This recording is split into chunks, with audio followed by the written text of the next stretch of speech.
이제 어떤 분이 나한테 술을 마시자고 이제 권유를 하는 거예요. 근데 여기서 가장 중요한 거는 상대방의 어떤 기분을 너무 과도하게 배려하시지는 말라는 거예요. 그냥 직설적으로 단순하게 눈을 바라보면서 거절하셔야 됩니다. 그래도 이 사람은 계속 술을 권유한다. 근데 제가 항상 제 진료실에서 환자분들한테 드리는 말씀은 이 사람은 끊어야 되는 사람이다. 죄책감을 느낄 필요가 전혀 없어요. 내가 내 건강 때문에 술을 안 마시는데 이 사람이 나한테 마시라고 할 권리가 있습니까? 안녕하세요. 마음을 밝히는 언니 정신과 의사 유혜진입니다. 오늘은 우리나라에 정말 알코올 중독 문제가 좀 심각한데요. 사실 생각보다 좀 문제가 아니라고 생각하시는 분들도 많고 또 잘못된 상식을 갖고 계신 분들도 많아서 이 알코올 사용 장애가 좀 어떠한 질환인지 또 어떻게 우리가 극복할 수 있는지에 대해서 좀 이야기 나눠보려고 합니다.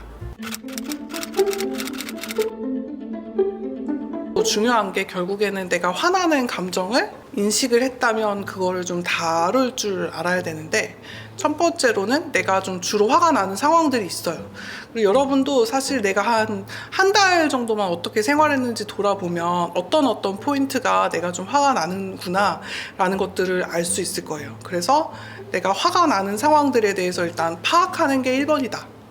두 번째로는 내가 또 화가 나지만 내가 화가 날 때 다 표출하진 않고 그거를 막 폭발할 때가 있고 또 참을 때도 있잖아요. 그래서 내가 좀 폭발할 수도 있겠구나 하는 신호 증상을 좀 알아차려야 되는데, 예를 들면 내 감정, 분노, 우울감이 어느 정도인가, 그리고 또 신체적으로 내가 뭐 전날 잠을 못 잤거나 오늘 좀 피곤하거나 좀 무기력감이 있거나 그런 상황이라면 내가 좀 화가 나지만 이게 정말 분노 폭발까지 갈 수도 있는 위험 신호다. 이런 내 신체적인 감각이나 감정 상태에 대해서도 조금 예민하게 알아차려 주시는 것도 되게 중요해요. 그리고 화를 내게 되는 어떤 사건들이 있잖아요. 그게 생겼어요. 그래서 내가 진짜 막 화가 막 너무 나. 그래서 화가 폭발할 것 같아.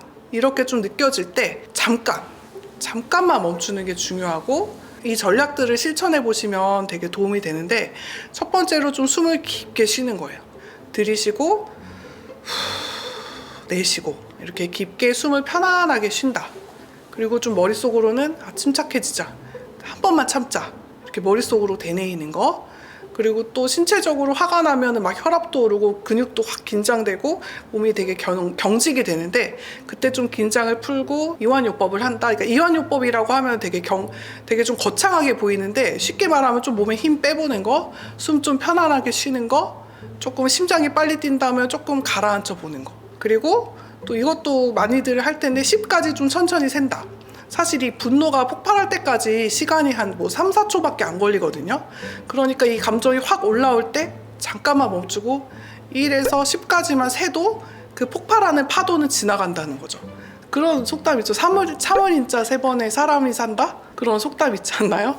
그래서 참을 인자를 3번 그린다. 그러니까 잠깐 그 순간에 그 분노 폭발이 있는데 내가 반응하지 않고 지나가기 위한 여러 가지 전략들을 실천을 해보시라는 거죠. 그래서 좀 구체적으로 설명을 드리면, 첫 번째로는 내가 막 너무 화가 나요. 그 생각을 멈추는 거. 그리고 내가 이렇게 생각을 해서 걔가 이런 행동을 한 거는 나를 무시하기 때문이야. 내가 만만해서 그래.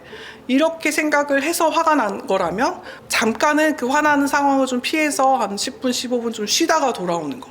또 그래도 안 풀린다. 그러면 종이 같은데 내가 어떤 부분이 너무 화가 났는지 좀 써보는 거예요. 이 써보기만 하더라도 어떤 그 상황에 대해서 좀 제3자 입장에 대해서 조망을 해볼 수 있기 때문에 내가 분노가 올라오는 상황을 조금 더 객관적으로 바라볼 수 있고, 상대에 대해서도 어떤 감정이 약간은 좀 냉정해지고 정리되는 경험을 하실 수가 있을 거예요. 어떤 감정이 너무 올라올 때는 오히려 이 감정을 조절하기 위해서 더 다른 감정을 막 유발하는 것보다 오히려 신체 활동에 집중하는 것도 굉장히 좋은 전략이 될 수 있거든요. 그런 분도 있어요. 막 너무 스트레스 받으면 그 같은 회사 건물 안에 뭐 헬스장이 있는데 헬스장 가서 막 쇠질하고 오신다, 이런 분도 있거든요.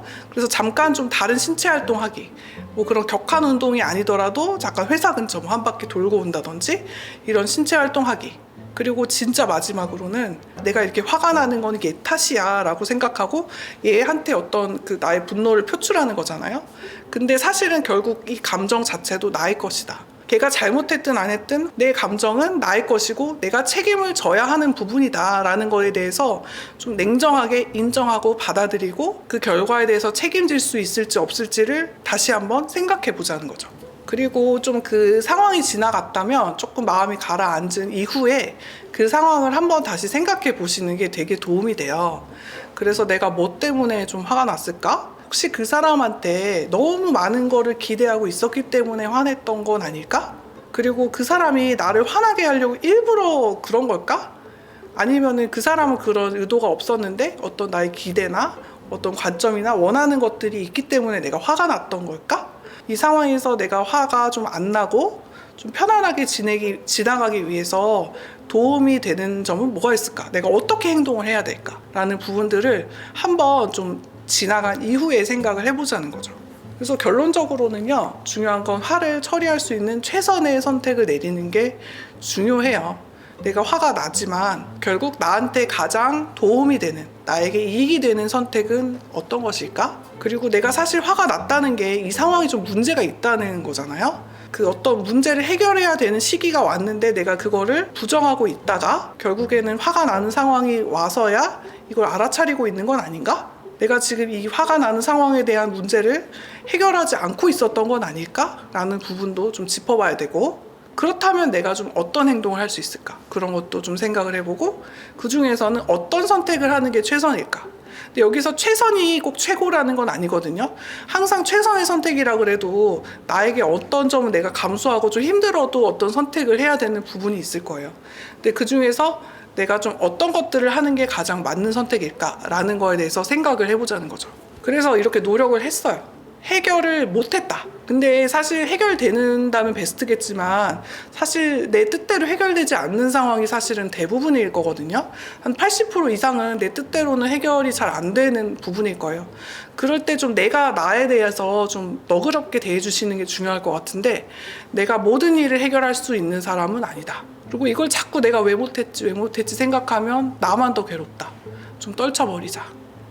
그리고 이 문제 때문에 내 생활이 영향을 받게 내버려 두지 말자. 그리고 너무 스트레스 받고 내가 긴장이 되어 있다면 좀 이완요법을 통해서 좀 몸과 마음을 좀 편안히 하는 게 도움이 돼요. 그리고 만약에 또 내 뜻대로 내가 잘 해결을 했다. 그렇다면 여기서 중요한 건 화를 잘 참고 이 상황에 대해서 잘 해결한 나 자신에 대해서 정말 마음껏 칭찬해 주시라는 거. 여러분들이 되게 보면은 타인에 대해서는 되게 관대하고 자기에 대해서는 되게 엄격한 경우가 많거든요. 그래서 내가 이걸 되게 잘한 거에 대해서는 되게 과소평가하시는 분들이 많은데, 내가 만약 이 화를 잘 참고 어떤 문제에 대해서 건설적으로 잘 해결을 했다면 그 부분에 대해서 좀 친구들한테 전화해서 자랑하셔도 좋고, 나 스스로한테 어떤 상을 주셔도 좋고, 충분히 나에 대해서 칭찬해 주시는 것도 굉장히 중요한 부분이라는 거 기억해 주셨으면 좋겠어요. 그리고 두 번째로 내가 이제 술을 끊겠다. 결국에는 이제 그 전 부분은 술과 관련된 어떤 감정 조절의 문제를 다뤄서 술과 직접적으로 관련은 없다고 생각될 수 있지만 좀 알아두시면 좋은 팁들이고요. 두 번째로는 내가 실제적으로 술을 끊기 위해서 구체적으로 실천할 수 있는 부분들이에요. 이 부분들도 되게 중요한 부분이니까 잘 기억해 두시고 한번 내가 실천해 보셨으면 좋겠습니다. 그래서 행동 지침이 있는데요. 가장 중요한 것들이에요. 첫 번째, 집안에 준비해둔 술을 모두 버리기. 술을 다 버리셔야 됩니다. 그래서 뭐 소주 한 병, 냉장고에 남아있는 거, 있는 것들 술 있을 텐데 다 갖다 버리셔야 돼요. 그리고 두 번째로는 가급적이면 내가 술을 끊겠다고 생각한 기간 동안에는 술을 마실 것 같은 회식은 웬만하면 참석 안 하시는 게 좋습니다. 그리고 요즘에는 사실 회식을 막 강요하는 문화는 아니기 때문에 내가 지금은 술을 마시지 않기 때문에 회식에 갈 수 없다 이렇게 말하면 대부분은 오케이 하는 분위기이실 거라고 생각을 합니다. 그리고 세 번째로는 예전에 내가 항상 술을 마실 때 늘 퇴근 후에 들렀던 술집 이런 게 있을 거예요. 음식점. 그런 쪽이 있는 길로는 좀 웬만하면 다니지 않기. 왜냐하면 그쪽으로 다니다 보면 옛날에 내가 즐겁게 마셨던 기억이나 좋았던 기억들이 떠오르면서 다시 옆길로 셀 가능성이 충분히 있거든요. 그러니까 그런 길로는 다니지 않는다. 그러니까 나를 너무 신뢰하지 마시라는 거예요. 내 의지를. 네 번째로는 내가 휴식 시간에 늘 술을 마시면서 스트레스를 풀어왔다면 이 빈 시간을 어떤 다른 활동으로 채울지 좀 구체적으로 계획을 세워보시는 것도 되게 중요해요. 그래서 술을 끊는 동안에는 내가 좀 다이어트를 하면서 바디 프로필을 찍겠다. 뭐 헬스장에서 어떤 운동을 할 수도 있겠고, 아니면 내가 휴식 시간 동안에는 우리 자녀들과 어떤 시간을 보내겠다. 아니면 그동안 하지 못했던 어떤 프로젝트를 하겠다. 이렇게 구체적으로 계획을 좀 세워보시는 게 도움이 됩니다. 또 이것도 되게 중요한 부분인데, 주위 사람들, 내 가족들, 친한 친구들, 회사 동료들에게 내가 술을 끊었다고 당당하게 얘기하기. 이게 되게 중요해요. 왜냐하면 내가 이렇게 주위에 내가 끊었다고 이야기를 하고 다니는 것만으로도 내가 내 행동을 의식을 하게 되고, 남들이 보는 앞에서는 적어도 술을 마시지 않게 하는 어떤 원동력이 될 수 있거든요. 그래서 주위한테 얘기하는 게 되게 중요합니다. 그리고 또 운동도 정기적으로 하는 거, 이것도 되게 중요한 부분이고, 내가 받는 스트레스를 운동으로 좀 건강하게 해소하자는 거죠. 그리고 마지막으로 내가 좀 주도하는 모임은 웬만하면 술을 마시지 않는 모임으로 바꿔보기. 그래서 웬만하면 나의 생활에서 술을 마시면서 하던 활동들을 술을 마시지 않으면서도 동일한 활동들이 지속이 되고, 내가 스트레스를 풀고 할 수 있는 쪽으로 전반적으로 라이프 스타일을 다 바꾸는 게 필요하다. 그리고 여기서 또 되게 중요한 게, 이제 결국에는 무너지게 되는 게 음주 권유를 해요. 주변 사람들이. 야, 너 이제 건강해졌는데 한잔 해도 되지 않겠어? 뭐 이렇게 얘기하면서 친했던 친구들이 꼭 다가옵니다. 그래서 되게 포인트가 뭐냐면 음주 권유를 거절하는 거예요. 알코올 중독에 좀 취약한 분들이 되게 성격적으로도 되게 섬세하고 여리거나, 아니면 좀 스트레스에 취약한 분들이 많아서 좀 음주 권유하는 상황에 대해서 약간 압박감이나, 강요하지 않았는데도 내가 마치 술을 마시지 않으면 이 상대방의 기대에 부응하지 않은 것처럼 느껴서 죄인처럼 느끼고, 그래서 결국엔 술을 마시게 되고 하는 경우가 많거든요. 그래서 좀 이런 부분들을 연습해 보시는 것만으로도 내가 좀 성격이 조금 더 당당해질 수 있고, 타인한테 내가 적절하게 나의 자기 주장을 할 수 있고, 이런 연습이 될 수 있는 부분이어서, 저는 제가 진료보는 환자분들한테도 당당하게 나의 변화에 대해서 얘기하고 자기 주장을 해보는 그런 훈련으로서도 이 음주 권유 거절하는 거는 되게 중요한 부분이라고 생각이 돼요. 그래서 이거는 좀 사전에 내가 음주 권유를 거절하기 위한 좀 사전 준비일 수 있겠는데, 첫 번째로 이제 술이 아닌 음료수를 좀 옆에 두거나 음료수 잔을 가지고 있자. 다들 뭐 소주로 짠하고 있을 때 나는 사이다로 짠 하자는 거죠. 동료들이 마시는 거 보니까 너무 마시고 싶어. 나도 함께 하고 싶은 마음이 충분히 들 수 있어요. 근데 그 들 수 있는 게 정상인데, 내 결심이 무너지고 한잔 하고 싶은 마음이 너무 들 때는 그 모임을 좀 떠나셔야 돼요. 그때 잠깐 뭐 주위에 한 바퀴 산책을 하고 오거나, 아니면 좀 회식을 일찍 떠나서 집으로 가시는 게 도움이 될 수가 있고, 그렇기 때문에 언제든지 내가 여기를 뜰 수 있다라는 것을 가정을 하시고, 이 자리를 뜰 수 있는 장비들, 잠바나 외투를 가까이 두고 웬만하면 나갈 수 있는 그런 자리에 착석을 하시는 게 도움이 돼요. 또 술자리에서 분명히 나를 좀 힘들게 할 것 같고 음주 압력을 가할 것 같은 사람 피하셔야 됩니다. 그리고 또 오랫동안 나랑 항상 술친구였던 사람이 연락이 올 때가 있어요. 웬만하면 받지 않으시는 거를 권유하고 싶고요.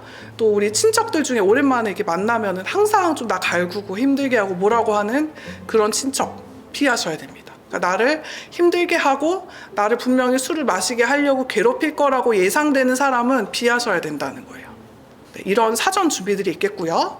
이제 모임에 갔어요. 이제 모임에 가서 이제 갔는데 이제 어떤 분이 나한테 술을 마시자고 이제 권유를 하는 거예요. 근데 여기서 가장 중요한 거는 상대방의 어떤 기분을 너무 과도하게 배려하시지는 말라는 거예요. 그냥 직설적으로 단순하게 눈을 바라보면서 거절하셔야 됩니다. 그래서 간단하게 죄송해요, 저 안 마십니다. 저는 오늘은 좀 사양하겠습니다 라고 심플하게 얘기하는 거. 그냥 딱 사양만 하는 게 좀 어색해서 좀 다른 음료수를 마시겠다고 하고 싶으면 제가 오늘은 술을 안 마실 거고요, 대신에 오늘은 좀 사이다를 마실게요, 이렇게 좀 편안하게 말하기. 근데 이거 말을 할 때도 약간 이렇게 기어 들어가는 자세로 이렇게 죄 짓는 사람처럼 얘기하시면 절대 안 돼요. 여러분, 얘기할 때도 분명하고 확고하게 단호한 목소리로 상대방의 눈을 보면서 또박또박 말씀하셔야 됩니다. 근데 이게 좀 처음엔 힘들 수 있지만 이런 연습을 하면서 내 성격도 조금씩 바꿔 나갈 수 있는 거거든요. 그래서 이 음주 권유 거절하는 습관은 그냥 술을 끊는 차원에서 되게 중요하지만 나의 어떤 자기 주장하는 연습을 하는 데 있어서도 되게 중요한 부분이라서 꼭 연습을 해보셨으면 하는 부분이에요. 그래도 이 사람은 계속 술을 권유한다. 근데 제가 항상 제 진료실에서 환자분들한테 드리는 말씀은 이 사람은 끊어야 되는 사람이다 라고 말씀을 드려요. 사실은 죄책감을 느낄 필요가 전혀 없어요. 내가 내 건강 때문에 술을 안 마시는데 이 사람이 나한테 마시라고 할 권리가 있습니까? 전혀 없거든요. 그러니까 절대로 죄책감을 느낄 필요가 없고요. 단순하게 반복적으로, 그렇지만 계속 권유한다면 내가 좀 불쾌하다는 것을 조금씩은 표현하실 필요가 있어요. 그래서 계속해서 거절하기, 그래도 권유한다면 이 사람은 끊어버리기, 피하기, 이런 것도 되게 중요한 방법이 될 것 같습니다. 그리고 또 심리적인 전략들도 중요한데, 사실은 이게 병이라고 말씀드렸고 혼자만의 의지로 끊을 수 있는 문제가 아니다 라고 말씀드렸어요. 꼭 지금 술 마실 것 같은 그런 위기감이 올 때가 분명히 있어요. 근데 그럴 때 너무 이렇게 죄책감을 느끼거나 위축돼서 막 혼자 참다가 혼술하다가 이렇게 실패하고 혼자 비밀로 하고 하지 마시고, 오히려 나의 음주 충동이나 술을 마시고 싶은 욕구에 대해서 주위 사람들에게 솔직히 털어놓고 좀 도움을 청하시고, 치료받는 병원이 있다면 담당하는 의사 선생님한테 가서 좀 어떻게 좀 도움을 받을 수 있는 방법이 있는지에 대해서 얘기를 해보시는 게 되게 중요합니다. 그리고 그런 얘기를 하는 것만으로도 어떤 공감대가 형성되고 내가 나 혼자서만 외롭게 끊고 있는 상황이 아니라는 걸 인식하고 있어서, 그렇게 털어놓는 것만으로도 되게 많은 부분이 해결되고 도움이 되는 경우가 많아요. 그리고 또 두 번째로는, 옛날에 내가 술 때문에 정말 문제가 발생했을 때 얼마나 힘들었는지, 다른 사람들 얼마나 상처 줬는지, 그래서 술을 마시지 않아야 되는 이유가 있을 건데 그런 것들에 대해서 적어보는 거. 그래도 내가 막 음주 충동이 너무 심하다, 그럴 때는 제가 항상 말씀드리는 게 한 10분만 타이머를 걸어놓고 참아보자.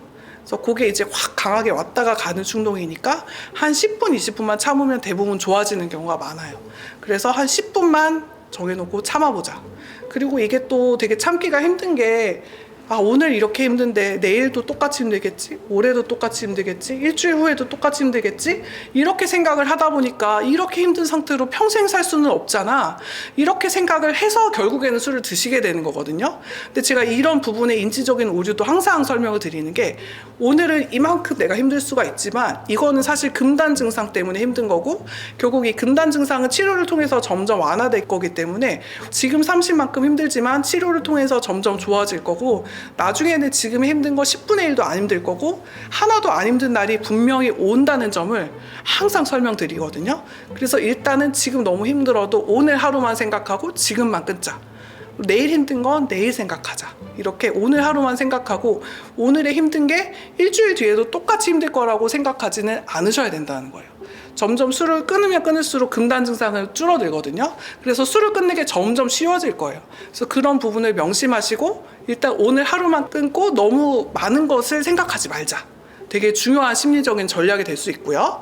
술이라는 것 자체가 사실 건강에 좋은 활동은 아니잖아요. 어떻게 보면 좀 자기 자신을 좀 함부로 대하는 행동이 아닐까라고도 생각을 해요.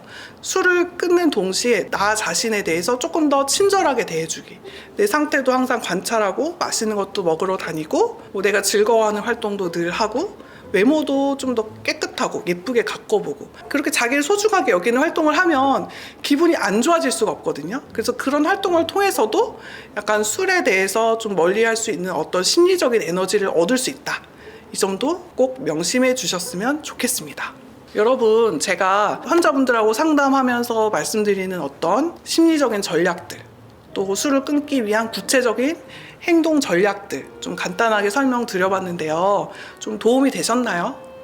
실제로 진짜 진료실에서 상담하고 저랑 얘기하면서는 실제적으로 많은 도움이 되는 부분들이 있으니까 여러분들도 너무 복잡하게 생각하지 마시고 한번 보시고 내가 좀 적용할 수 있는 부분이 있다면 꼭 삶에 적용해 보셔서 또 술도 끊으시고 더 건강한 생활 습관을 영위하시면서 알코올 중독이 의심된다면 금주에 성공하시기를 바랍니다. 그리고 이 알코올 중독은 병이기 때문에 절대로 내 의지로는 할 수가 없어요. 그래서 실제로 병원에 오셔서 약물 치료하면서 내가 느끼는 금단 증상을 조금 줄여주는 것만으로도 진짜 편하게 술을 끊을 수가 있거든요. 그래서 여러분이 그냥 맨정신으로 술을 끊는 것보다 치료하면서 술을 끊는 게 훨씬 더 편안하게, 그리고 또 술을 끊으면서 나타나는 어떤 나의 심리적인 반응도 의사와 상담하면서 오히려 더 성숙하고 더 좋아질 수 있는 계기가 될 수 있으니까 내가 혹시 알코올 중독이 의심이 된다면 꼭 병원에 오셔서 상담을 하시면서 약물 치료를 통해서 술을 끊게 되시기를 꼭 권유드립니다. 이 영상이 도움이 되셨다면 좋아요, 구독, 알림 설정 부탁드립니다. 마음을 밝히는 언니와 함께 마음의 빛을 밝혀봐요. 감사합니다.